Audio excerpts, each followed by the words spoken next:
Assalamualaikum warahmatullahi wabarakatuh. Nama saya Nabila Naili dari Prodi PAI semester 3 reguler pagi.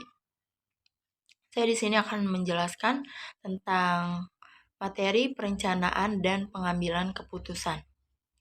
Pengertian perencanaan atau planning adalah sebuah proses yang dimulai dari penetapan tujuan organisasi, menentukan strategi untuk pencapaian tujuan organisasi tersebut secara menyeluruh, serta merumuskan sistem perencanaan yang menyeluruh untuk mengintegrasikan dan mengkoordinasikan seluruh pekerjaan organisasi hingga tercapainya tujuan organisasi.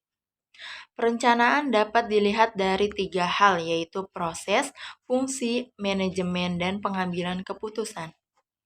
Dari sisi proses, fungsi perencanaan adalah proses dasar yang digunakan untuk memilih tujuan dan menentukan bagaimana tujuan tersebut akan dicapai. Dari sisi fungsi manajemen, perencanaan adalah fungsi di mana pimpinan menggunakan pengaruh atas wewenangnya untuk menentukan atau merubah tujuan dan kegiatan organisasi. Dari sisi pengambilan keputusan, perencanaan merupakan pengambilan keputusan untuk jangka waktu yang panjang atau yang akan datang mengenai apa yang akan dilakukan, bagaimana melakukannya, bila mana dan siapa yang akan melakukannya, di mana keputusan yang diambil belum tentu sesuai hingga implementasi perencanaan tersebut dibuktikan di kemudian hari. Ada fungsi atau manfaat dari perencanaan. Yang pertama, pengarah organisasi. Yang kedua, minimalisasi ketidakpastian. Yang ketiga, minimalisasi keborosan sumber daya. Yang keempat, penetapan standar dalam pengawasan kualitas. Persyaratan perencanaan. Persyaratan yang harus dipenuhi yaitu faktual atau realistis, logis dan rasional, fleksibel, komitmen, dan komprehensif.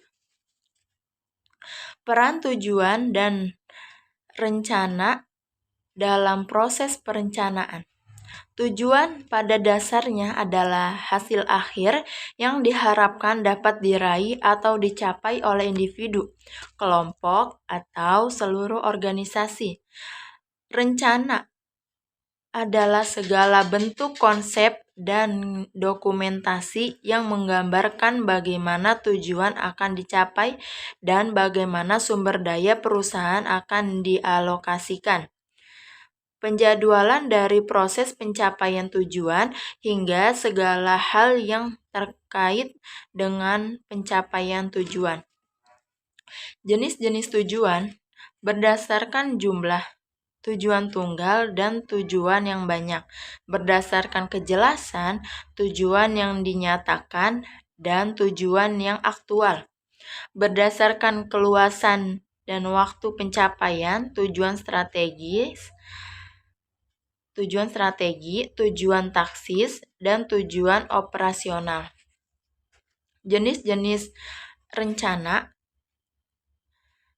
Yang pertama, berdasarkan keluasan dan waktu pencapaian.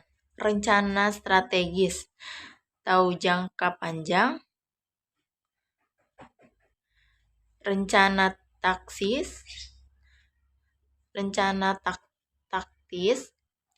tahu jangka menengah, dan rencana operasional, tahu jangka pendek. Yang kedua, berdasarkan kejelasan.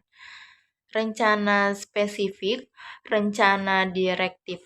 Yang ketiga, berdasarkan frekuensi penggunaan.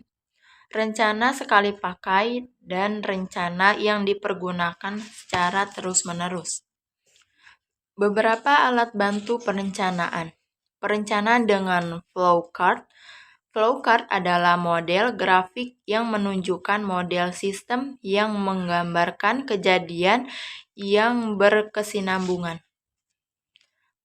Penjadwalan melalui Gantt chart. Gantt chart adalah teknik penjadwalan secara grafis atas berbagai rencana kegiatan. Perencanaan dengan jaringan PERT. PERT merupakan alat bantu perencanaan melalui penjadwalan dan penggambaran rencana kerja secara kronologis dan berkelanjutan bagi pekerjaan yang sifatnya tidak rutin, berskala besar maupun kompleks. Ada 4 konsep yang harus dipahami dalam PERT adalah event, activity, time, dan critical path. Menyelesaikan masalah dan pengambilan keputusan. Masalah dengan gejala, yang pertama menentukan faktor penyebab, yang kedua pendekatan dalam menyelesaikan masalah, yang ketiga pengambilan keputusan atas alternatif penyelesaian masalah.